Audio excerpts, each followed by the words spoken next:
Welcome back to Uncovered. Today, guys, I'm really excited to bring you an episode with a very special guest to talk about all things social media and branding. So I would like to welcome Georgia to the podcast.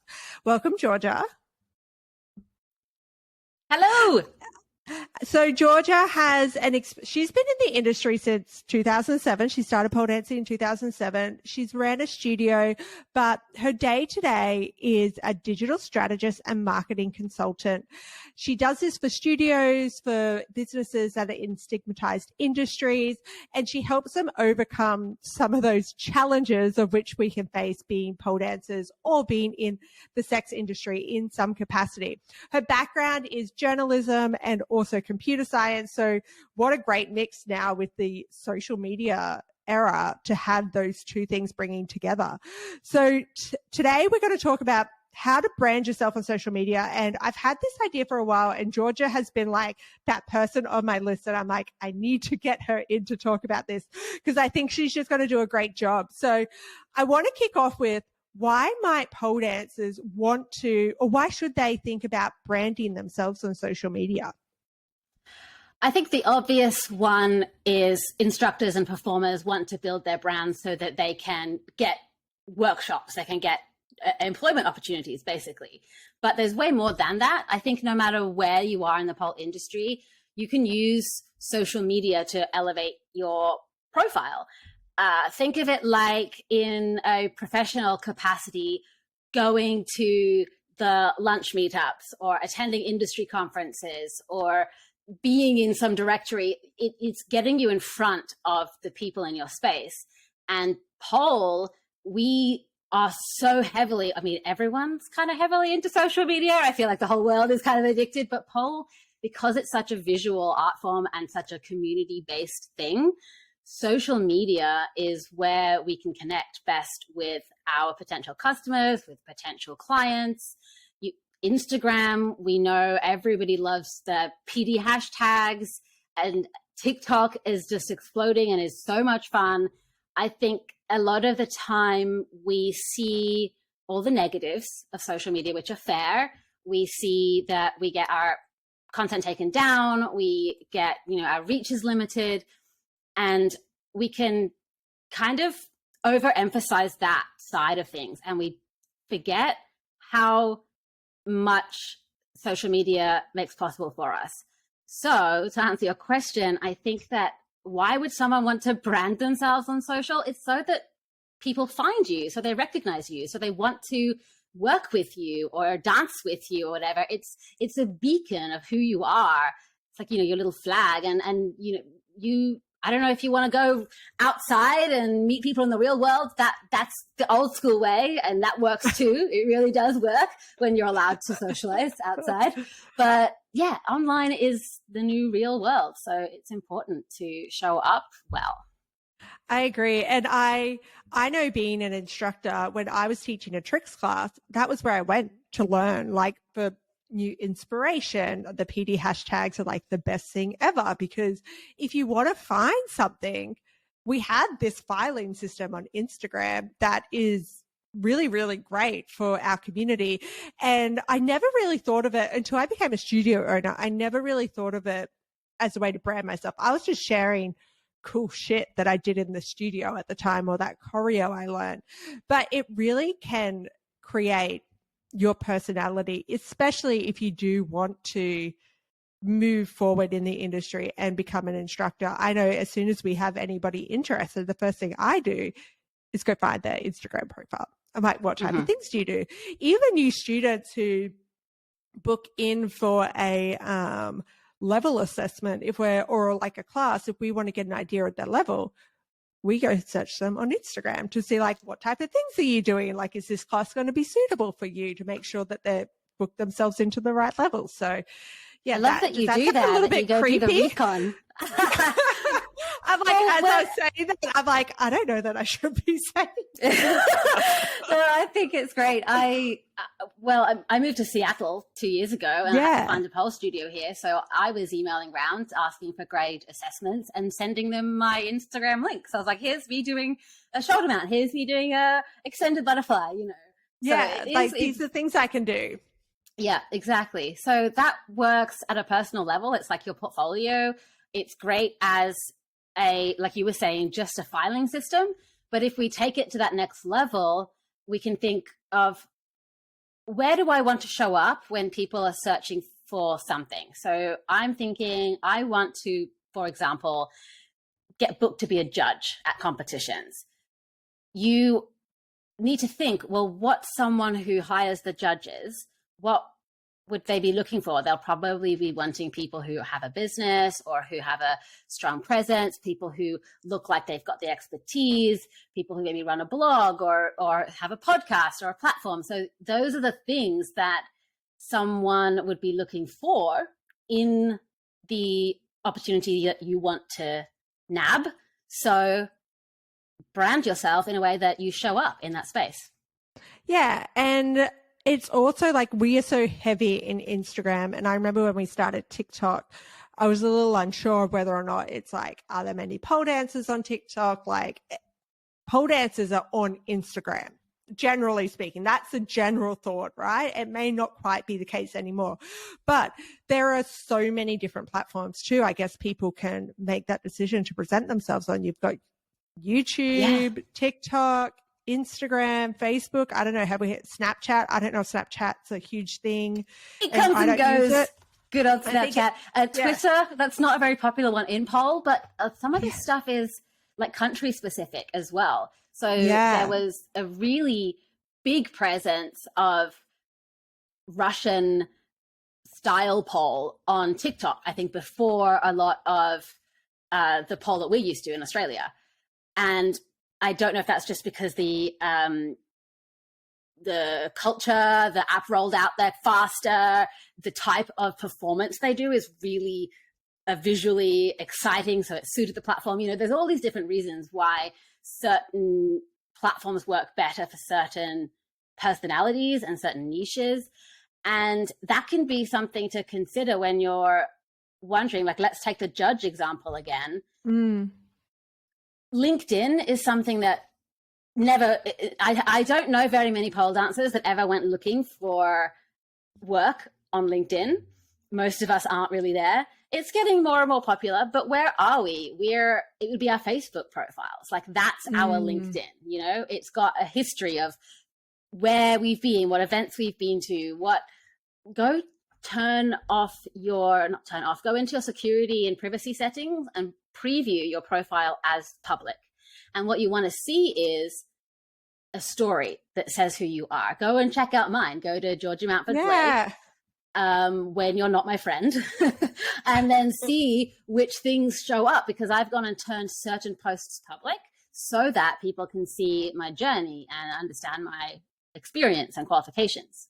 Yeah, interesting. I never would have thought of that. And I feel like, until a couple of conversations I've had recently, I feel like Facebook was sort of starting to like dwindle off. It was like, you use Facebook to talk through Messenger, have your community groups, those types of things. And I was talking to a creator recently, and they were saying that the bulk of their money is coming from Facebook. Like, Facebook is obviously, you know, injecting a lot of cash into creators who are using Facebook, and they making off their views, because they do YouTube, they do TikTok, they do everything.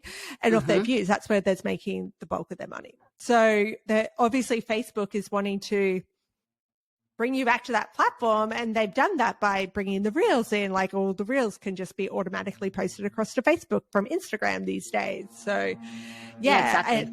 Facebook is definitely one that I have not taken that much time and energy until I've had a few conversations recently. And I'm like, maybe I should look back into utilizing our Facebook better. And Facebook is so big and multifaceted. Other platforms have an advantage because they're there for a specific type of content or a specific type of activity. Like, you go to be entertained or go to be educated.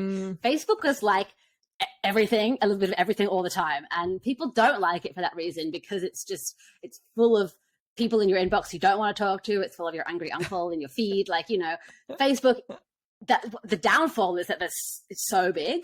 But if we hone in on just a little area, like Facebook pages is what people think about perhaps when you say go brand yourself on Facebook, you think of making a business page. But what you can do instead is really curate your personal profile and then start showing up in community groups and commenting on stuff and engaging and starting conversations. So then you're like showing up and you're being seen. It's not just about having a page and then running ads or, you know, paying for likes. It's more about chasing down your people wherever they would hang out. And a lot of us are in groups, right? Though, you know, you're a Polar Wen or something like that. So these are opportunities to be found and be recognized if you're trying to build a reputation. And I guess, like, as you're talking through that, I guess for the people listening, it is like determining what your purpose is here and what is it that you want to potentially do in the pole dancing industry.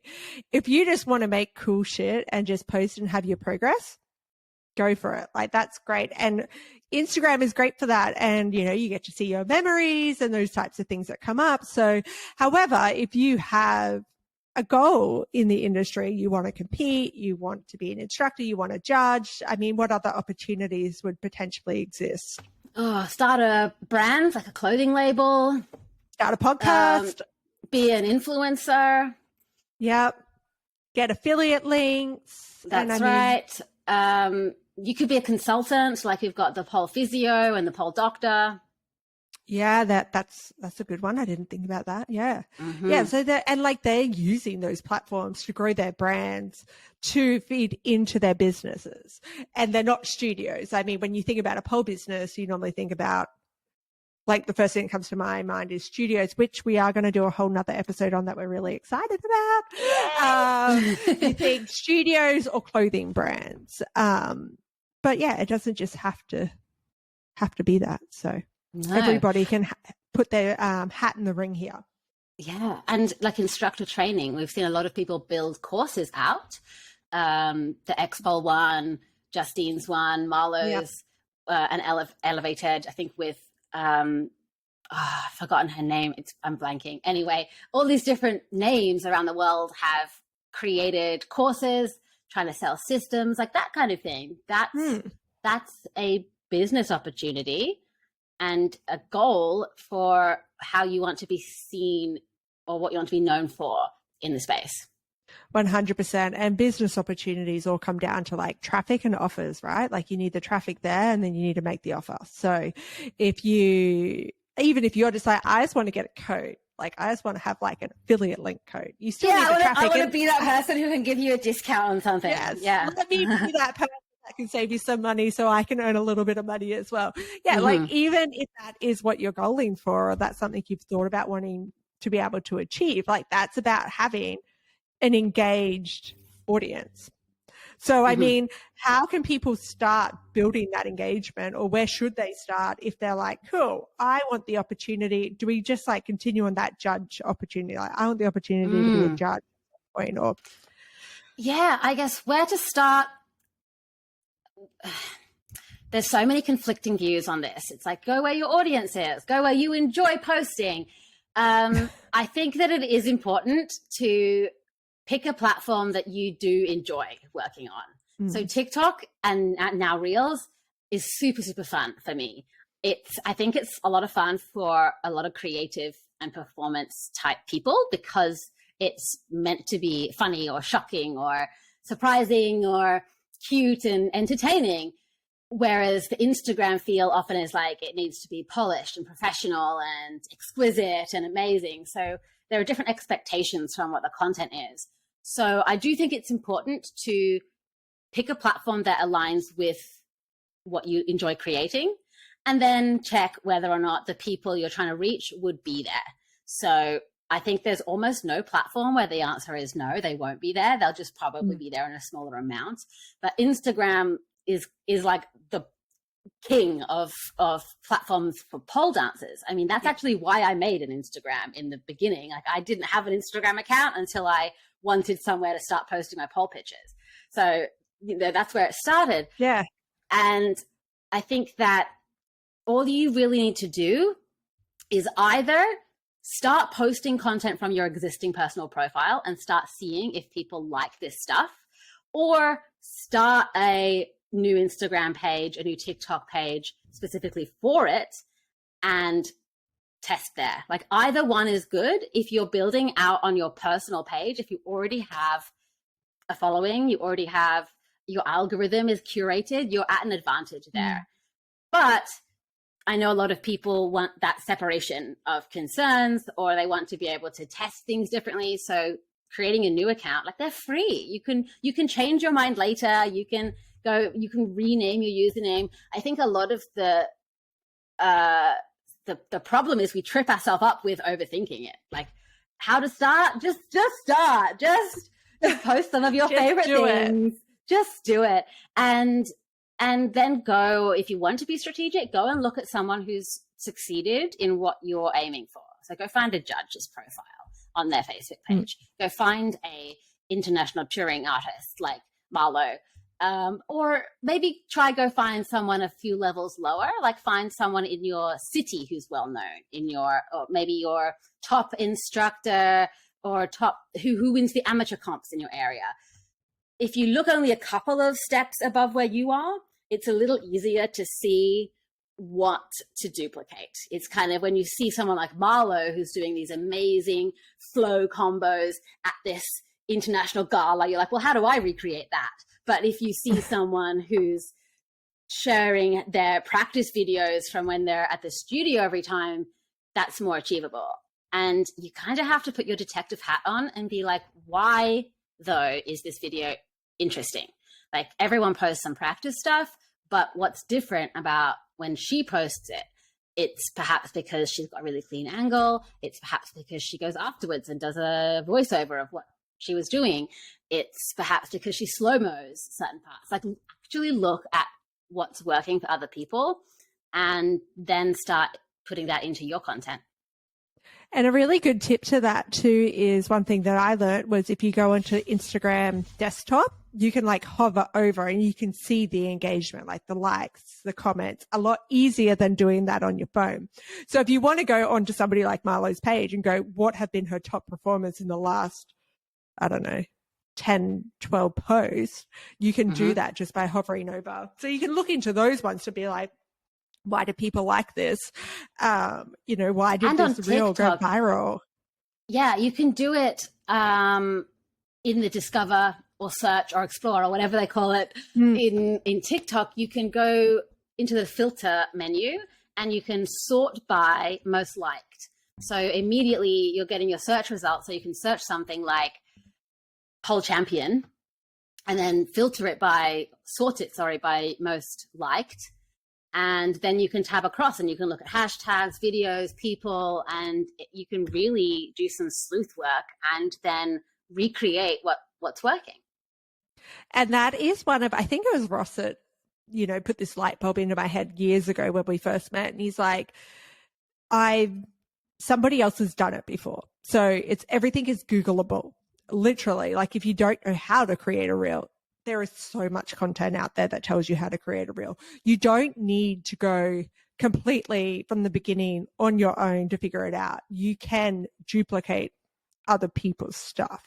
And in the best way, yeah. Why think so bloody hard? Like it doesn't need to be that. No, and I think that there is this, especially in creative spaces, there's like but stealing credit from people and that's my move, or there's this kind of tension around it. Some people think that anyone should be able to copy anything. Other people think that you should never copy stuff.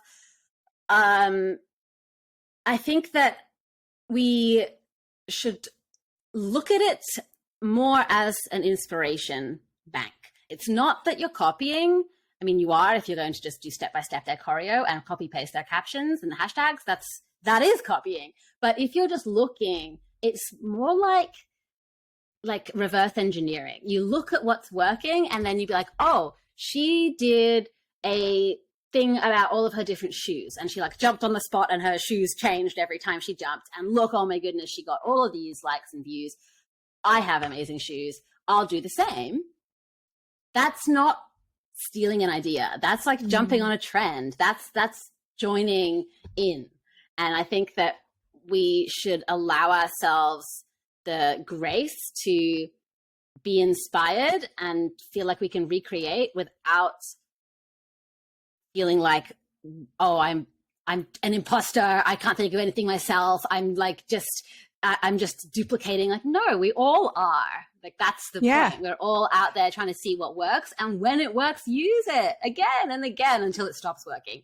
Because that's saying, right? Marketers ruin everything. It's true. Marketers ruin everything because we see the pattern, we exploit it. It gets boring. We go next thing. We see the pattern. That's how it works. That's not something to avoid, I don't think. Like, jump on it when it's happening, and who cares if it dwindles out? Jump on the next thing.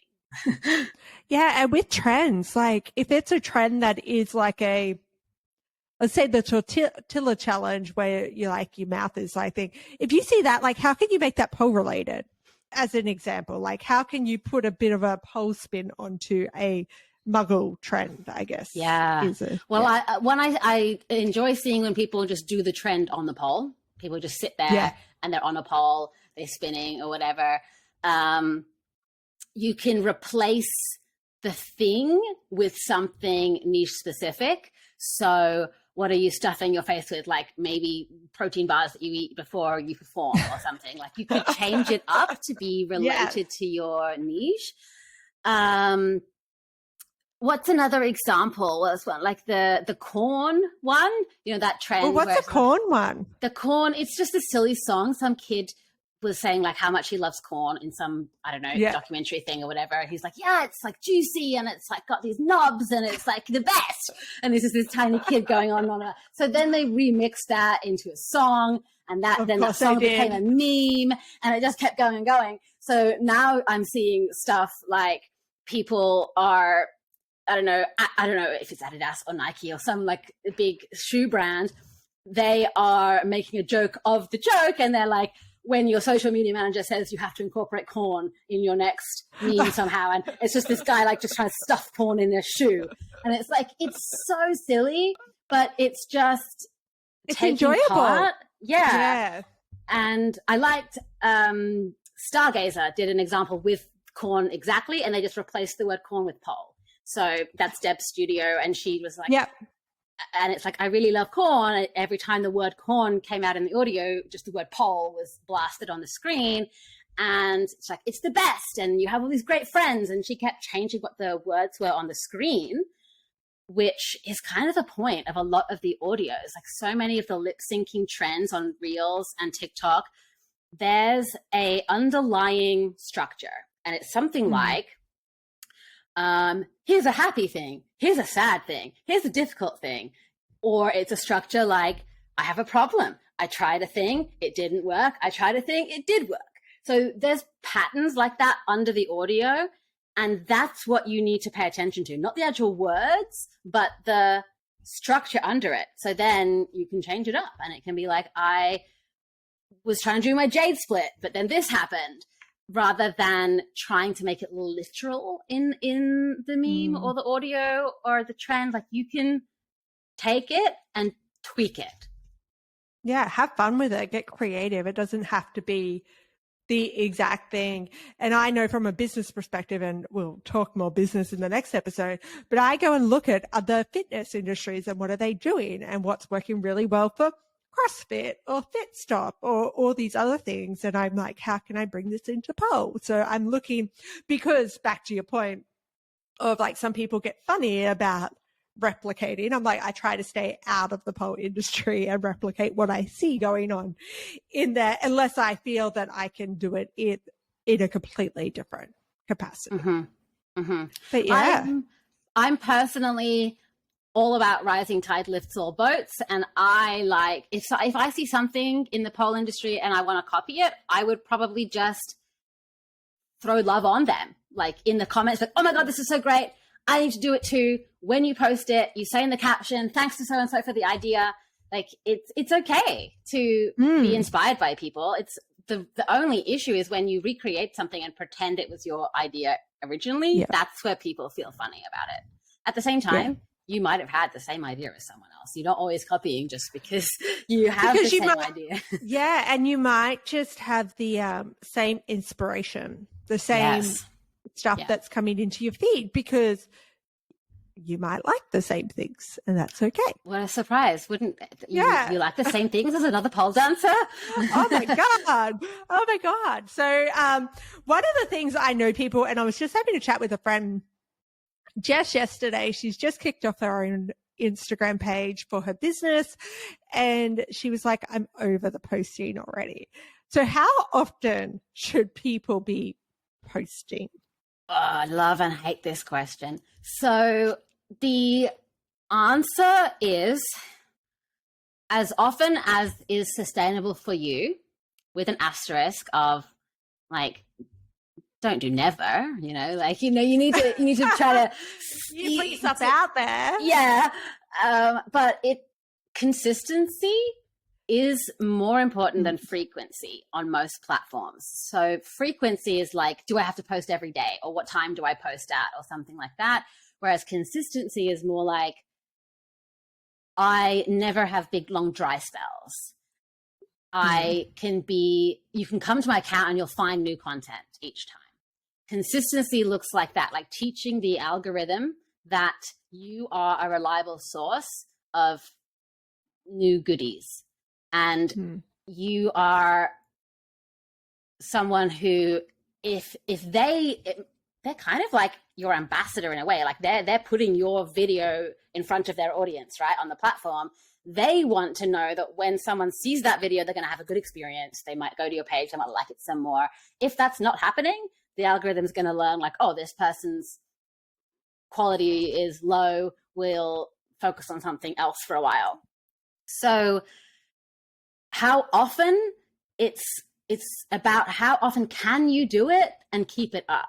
And I would like to see on platforms like Instagram and TikTok, you want to have several times a week. I mean, people say daily, and daily is perfect if you can. I don't post daily because I get busy.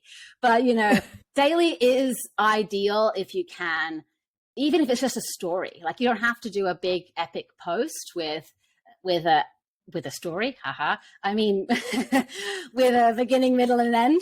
You can just do a story, as in the feature story. You can just share a screenshot. You can share a selfie. You can share. I really like doing polls and sharing like things with funny stickers. And it's just basically to remind the algorithm that I have stuff to share that people will want to see. And that's people really want to the goal. engage in. And to your point, like doing the polls and the stickers on your Instagram stories, people engage in that. And when people engage, that's when they're like, oh, this is something interesting. So, buying your followers isn't going to help your engagement. I think that's really important to throw out there. It's going to damage things dramatically. If you buy followers, it's very, very hard to get right. Most of the time you'll be buying from a country that's completely unrelated to the audience you want to reach, or a demographic. Even when you go through a service that says we can get you women of this age in this place, you basically are polluting your algorithm with a whole bunch of people that don't want to see your stuff. So unless you're really, really, if you're buying an email list or something, that's a little bit better. You can buy a database of people and you can try to nurture a relationship with them and send them to your page. But just buying people to follow your page, I can't think of any outcome that's good. Even if you were just like, I want to sell my page, so I want it to look big. They can see the spike on Social Blade. You can go on socialblade.com and see, oh, look, they just got 20,000 followers last night before they told me the price of their account. I'm guessing they bought those. So there's really no scenario where buying followers helps you out. And I'm sorry if anyone's listening to this and they're like, oh no, I've done this now. What am I going to do to get out of this mess? You probably have to go through and remove the followers who are not aligned, because they will be reducing your engagement statistics and affecting your reach, because the algorithm gets the wrong idea. The algorithm thinks out of everyone who follows this person, like more than half of them don't even care about her stuff. So it works against you in that way. And I think some of the stuff that I really started to learn about marketing and social media is you don't need to have a big followership to even make money off social media. You can have 1,000 engaged people is better than 20,000, 30,000 non-engaged people. So absolutely. And that's, I think, what people are starting to look for when they are working with you as a brand. It's like, what is your engagement levels rather than how many followers you have? The followers do make them go, what are you doing? But yeah, the engagement level is definitely the key point. Mm-hmm.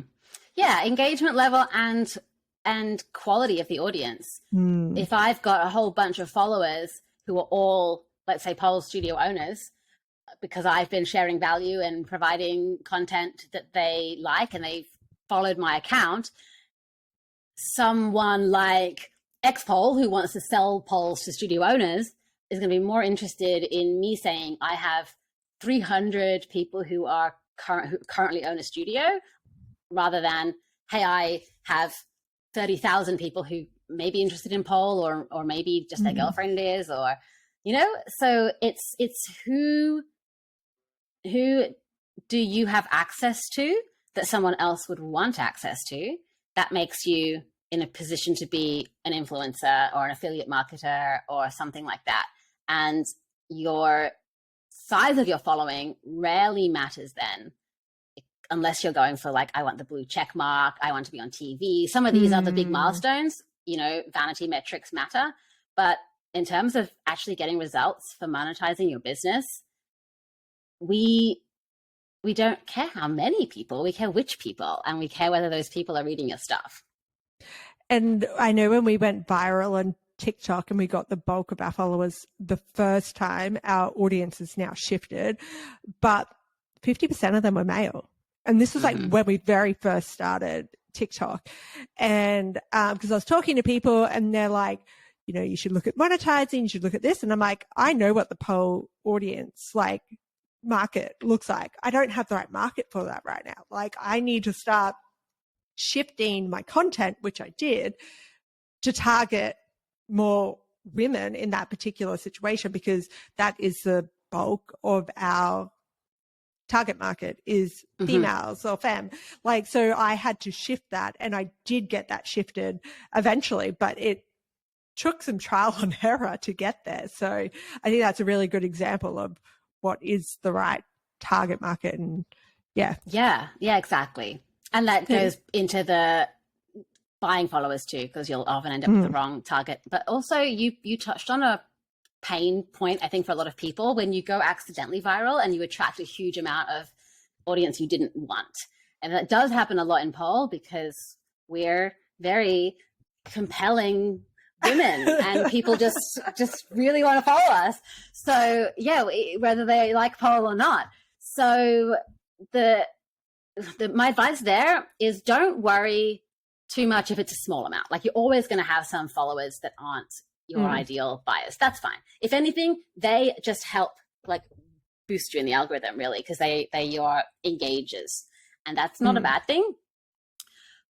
But if you get yourself in a position where you have got a really skewed in your analytics, you're like, whoa, all these people are men who are just here for the shoes and the views, but not, So then you did exactly the right thing. You have to start creating content that is going to repel those people and attract the people you want. And the repelling is very strategic. You can do that sometimes more easily than attracting the right people. Repelling the wrong people is sometimes easier. So doing a lot of pro-feminism, LGBTQ plus, trans rights stuff, that weeds out a lot of people that don't want to hear about that, and they'll leave your account. And you probably want them to leave your account. So think of it that way too. When you have people following you, how can you get rid of them? What can you post that will make them stop following you? Yeah, 100%. And we went down more like the tutorial route, like the nitty gritty. Which is boring to them. They're like, this isn't what I came here for. I didn't come here to learn how to do a Jim Miller. Like, I came here because the last time I'd seen that girl, she did this Brady thing, and I thought, I don't know how many times we've had, and this will probably go really nicely into our unwanted feedback. I don't know how many times I've been like, oh, I think I just seen her puss. And I'm just like, really? Oh my goodness. And I'm like, I've had to go, holy shit, did I miss something? Like, is there? And I'm like, no, there's not. I think I know the video you mean. I think I saw that comment. Yeah. Yeah. I was just like, legit. So anyway, so it's good for engagement. If you've got the thick skin, then I bet a ton more people saw that video because that comment was there than otherwise. Yep. So you can choose what you allow and reject, but sometimes even the negative seeming stuff can work in your favor. Yes, exactly. And I think you made a really good point there. How thick is your skin and how much can you tolerate? And if you're posting just your stuff, I think that's easier because you can determine how much you're willing to let go. But like when you're doing it from a brand perspective and it reflects other people, it's like, okay, this isn't about me. This is about somebody else. But anyway, unwanted feedback, because I'm sure when people start, and if they're already in it and they start to get comments that they maybe don't like how can my puppy is coming Hi, to the frame. Yeah, baby. How can they manage unwanted feedback? Or like, what are some tips here? I know you wrote a blog on this, didn't you? I did. I wrote an article in APDM, Australian Pole Dancers Magazine. So I can't say everything I said in the article. I would have not enough time, but I'll try to give you the clip notes. And I kind of wrote it from the perspective of a brand. So there was things like, have a policy in place, know what you're going to do if this happens and stuff. If you get a lot of people jumping on your ads saying this is inappropriate, decide ahead of time what you're willing to tolerate. So one line is, I leave everything up except when someone is attacking me or another person personally. So I'll leave up all of the opinions, but if anyone says something mean, they do name calling, they insult someone directly or me directly, that goes. That's one clear line. Another one could be, I literally keep nothing but positive comments on my page. And that's okay. Like, if that's what you want, this is your little corner of the internet. You can go and delete, and then people will comment, oh my God, you deleted the thing where I said that. And you'll reply, yes, I did, because I keep a positive space in my comments. And then delete that or hide that so they see it. Whatever, just keep on cleaning it. Get a VA to do that for you if that's overwhelming, especially if you do go viral. Suddenly the amount of notifications is overwhelming. So decide first what you're willing to tolerate. Ideally before you have to face the decision, because when you're in that stage of being attacked, we go into like lizard brain, like our prefrontal cortex shuts off, our amygdala is like, and all we want to do is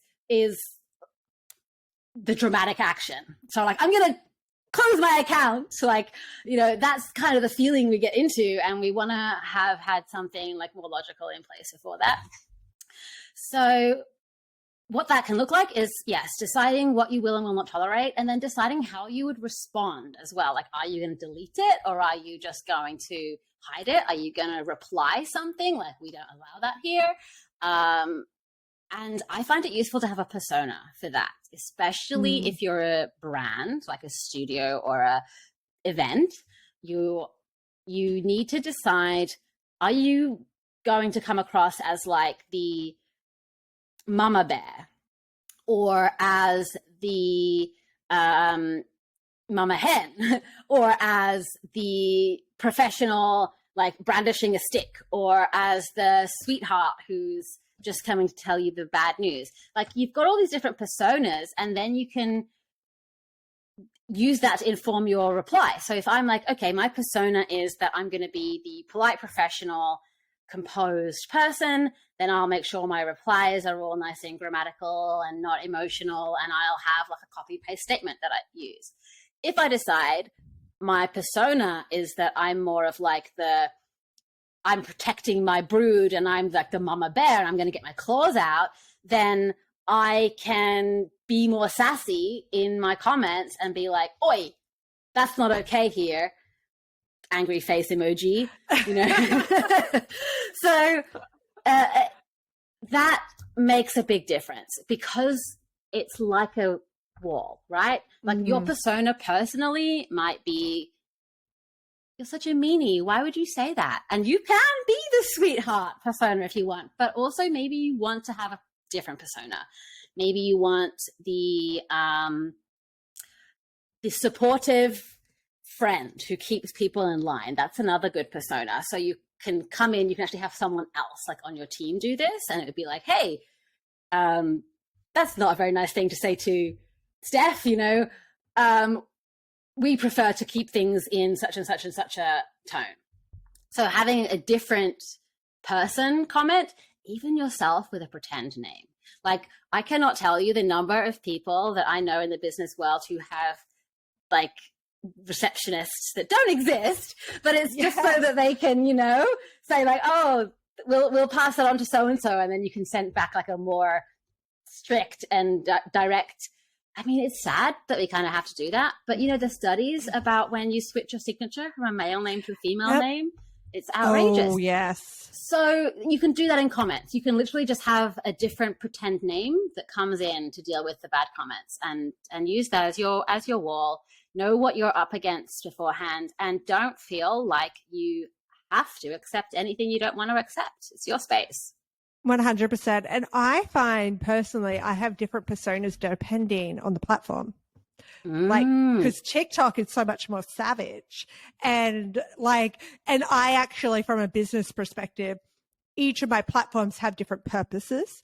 And I know that TikTok has a different purpose to Instagram. Instagram is about getting people into my studio and like just targeting local people, whereas TikTok is about targeting masses to hopefully then have other opportunities long term. So, but they're savage. So I'm more savage on TikTok because even though it's an extension of the studio, it's a different extension of our studio, and the bulk of our audience is US. So it isn't going to generally lead to leads directly into my studio. Yeah. And I think that's a really good point, that you can have a different way you come across on each platform. That doesn't dilute your brand. That's a misconception a lot of the time. People think like you need to be the same across all platforms, the same profile picture, same username, same content.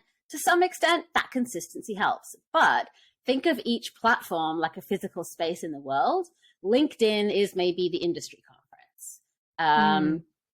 The Instagram is maybe the open day at the glitzy studio. TikTok is maybe you hanging out with your friends in your pole basement.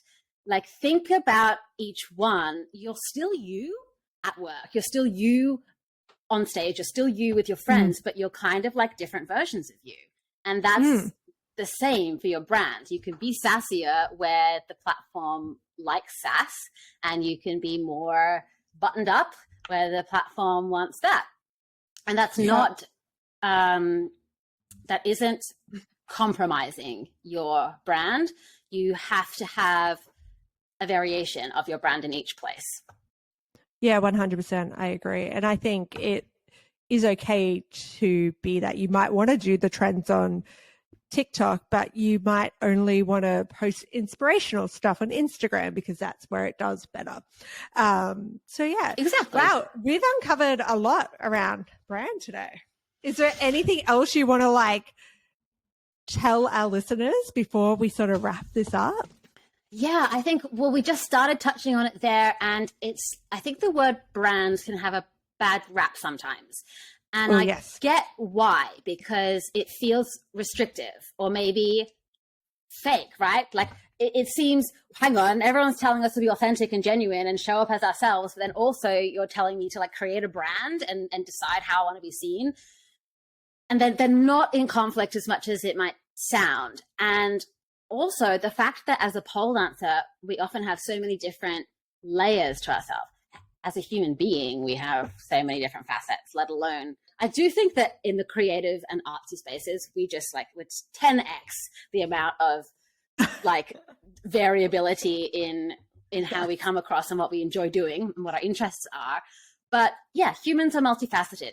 And so you can be sexy and fierce and flowy and spin pole queen and static pole queen. Like you don't have those things can all be in one brand, because your brand is more about how people feel about you, how people remember you, how people feel when they're with you. A brand is like a vibe, and curating that vibe can happen no matter what type of content you can share. You can have the vibe across all your content, no matter what. You can have the same vibe across your different tendrils of interests. Like, yeah, I'm someone who shows up at events and I perform and I'm this amazing competitor, but I don't, that's not really me. I'm just pretending. You know, I've got like this huge, I'm amazing. I win first place at all the shows, but also I'm someone who's comfortable showing myself struggling when I'm working with my coach and I can't get my new move right. I don't have to always present as the amazing composed performer. I can present as the struggling student as well. A brand is not about being the same all the time. A brand is about being distinctly you. And the best way I can think of it is ask yourself, why would someone choose me, and what would they feel when they're with me? And that will point you towards what your brand is. So why would someone choose me? It might be because I say it like it is, and I'm like, no nonsense. And they just like I work better with people who are casual and down to earth. And so I attract those people, and that's why they would work with me, because they don't like the stuffy sort of style. And how would they feel when they're with me? Well, they'd feel relaxed and at home and welcome and accepted. So that's what your brand is. A brand is how people feel with you. How like, do you ever think of someone and a feeling comes over you? Like, yeah. I have my business mentor. She, every time I think of her, I get like this calm over me, and I'm like, yeah, I can do it. I'm strong. She makes me feel like that, and that's her brand. That's kind of an intangible thing, and maybe a confusing thing to end the show on. But I feel like we should have started here. Like, that was just so powerful. This part's definitely coming into a reel at the end. Oh yeah, I think. I mean, people so really powerful. People really misunderstand what a brand is, and it gets a bad rap. People think it means being like in a box, or being saleable to a network because you're clearly pigeonholable. That's not really what a brand is. A brand is being rich and recognizable. Like, you should feel like you could be tasted or smelt or something from the screen. Like, you want to be real. That's what a brand is. And I like, what comes to mind just then is Victoria's Secret. There's not a lot of them in Australia, but this, like, every time I've been overseas, I've gone into one, and they have this unique smell. If you're in Australia, Peter Alexander, every time you walk in, they're burning the same candle. Like, that comes and incorporates your brand. You know, Coke, you just have to see a red can and you're like, that's a Coca-Cola can. And it just creates that familiarity of you. Yeah, which does not mean, as a pole dancer, we have to wear red all the time. It means that we have to consistently show up as ourselves so people know what it feels like to be around us. 100%. I love it. That was great. Thanks. What a great way to end the episode. So, Georgia, if people want to find you on social media, where can they find you? They can find me on TikTok and Instagram. I am Georgia Gmo in both places. Gmo like Nemo. It's a little acronym for my first and last name. People ask me all the time, is it Gemo? Is it like Gmo? No, it's like, it's GE from Georgia and MO from Mountford. It was a username that I got at one point in my life and it just stuck. So yeah, Georgia Gmo on TikTok and Instagram. Also, if you are interested more in like the marketing and branding and some of the stuff I've created around that, you can go to my website, which is heartofpole.com. Heart as in boom, boom, I love you, heartofpole.com. And there's like some resources and downloadables and stuff there around marketing. Because you said you started that back in, when did you start Heart of Pole? I started the Heart of Pole in 2010. Yeah, wow. I've been pole dancing about 3 years at that point, and nothing much existed like it. And I wanted to be all things to all people, so I burnt myself out. And I didn't then pursue it really. I then led the studio owner life, and that was a hell of a lot busier than I think anyone knows until they become a studio owner. So it was kind of on the back burner. It was just a blog for a long, long time, and now I've revived it. And it's now a hub for pole industry professionals, business owners, studio owners, anyone who needs help with marketing and growing their brand. Awesome. I will pop that all in the show notes. Thank you so much for uncovering this topic with us today. And if you are a business owner and you want to know more, stay tuned, because in a few weeks' time, we're going to be uncovering this all from a business perspective, which I'm super excited about. Guys, if you love this episode, we would love for you to take a screenshot, tag us both on Instagram or TikTok. Everywhere. Now. We're like at this point, just wherever you hang out on social media, and let us know what you loved about it. Otherwise, until next time, we'll see you soon.